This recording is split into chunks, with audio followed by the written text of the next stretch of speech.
आदाब, नमस्कार, जय हिंद दोस्तों। ईरान के सुप्रीम लीडर का एक नया संदेश आ गया है। ईरान के सुप्रीम लीडर ने इजराइल और अमेरिका को सीधे तौर पर एक नया संदेश भेज दिया है। अपने सबसे खूंखार सेनाओं को, अपने मिलिट्री को और अपने वैज्ञानिकों को मजबूत करने के लिए ईरान के सुप्रीम लीडर ने इस वक्त जो ऐलान किया है वो आप स्क्रीन पर देख सकते हैं।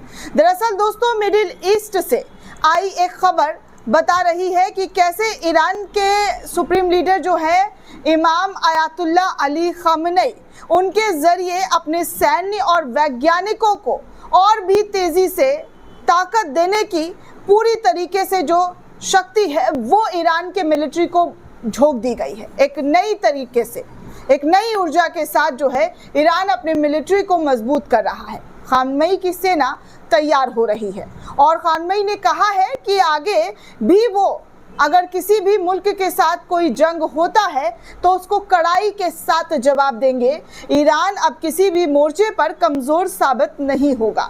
ईरान के सुप्रीम लीडर लगातार दोस्तों इजराइल को चेता रहे हैं, अमेरिका को भी चेतावनी जाहिर कर रहे हैं। अब ऐसे में खामेनी का सामने से आकर इस तरीके का बयान देना ये बताता है कि इजराइल के साथ, अमेरिका के साथ उनकी लड़ाई आने वाले दिनों में और तेज़ी गति से देखने सुनने को मिल सकती है।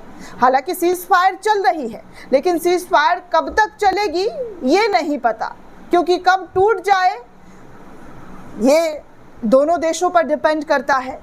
फिलहाल तो तनाव का माहौल चारों तरफ दिखाई दे रहा है, तनाव चरम पर है।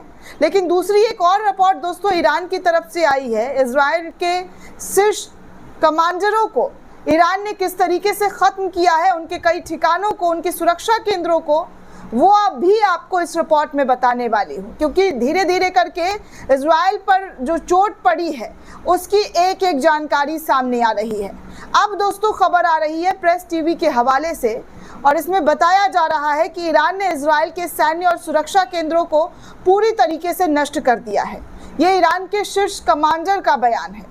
ईरान के शीर्ष कमांडर ने साफ साफ कहा है कि उनके सैन्य और बड़े कमांडरों को हमने पूरी तरीके से नष्ट कर दिया है, जिसके बाद इजराइल के पास, जी हाँ, इजराइल के पास उनके बड़े अधिकारियों को जो है मार गिराया है, उनके कई ठिकानों को नष्ट किया है, खासकर सैन्य ठिकानों को जो इजराइल को शक्ति प्रदान करती है, शक्ति देती है।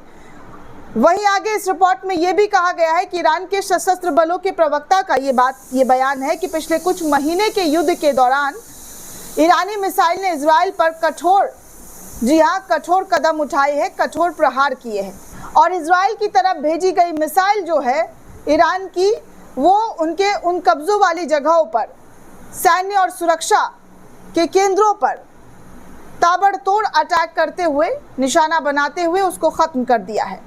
आपको बता दूं दोस्तों कि ईरान के ब्रिगेडियर जनरल अबू फजल शेखरची का ये बयान है।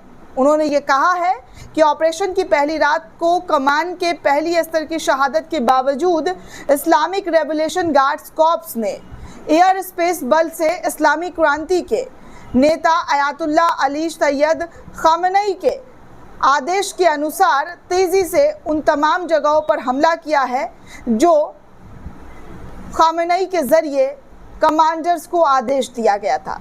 शेखरची ने यह टिप्पणी गुरुवार को एक कौम में समारोह, ईरान के अंदर एक जगह है दोस्तों कौम, उसी में एक समारोह हुआ था, वहाँ पर वो मौजूद थे जो ईरान के खिलाफ इजराइल के आक्रमण में वरिष्ठ सैन्य कमांडरों की शहादत के 40वें रोज़ जिस तरीके से उनकी शहादत को याद किया गया, दुआएं भेजी गई, इस पूरी प्रक्रिया में वो शामिल हुए और उन्होंने पूरी जानकारी देते हुए बताया कि कितना बड़ा चोट जो है इजराइल को ईरान के सैन्य ठिकानों के ज़रिए दिया गया है।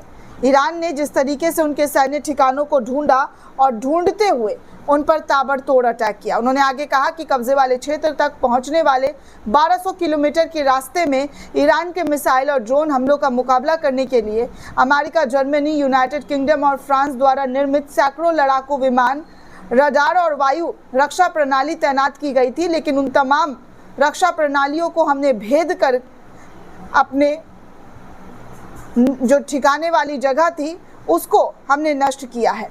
शेखरची ने कहा है कि पश्चिमी समर्थित इजराइल आक्रमण का उद्देश्य वरिष्ठ सैन्य कमांडर की हत्या करके एक हफ्ते के भीतर देश के बुनियादी ढांचे को निशाना बनाना और ईरान के विभाजन मार्ग को प्रस्ताव करना था। हालांकि इजराइल अपनी सैन्य क्षमताओं का उपयोग करने के बावजूद अपने उद्देश्यों को प्राप्त करने में पूरी तरीके से विफल रहा।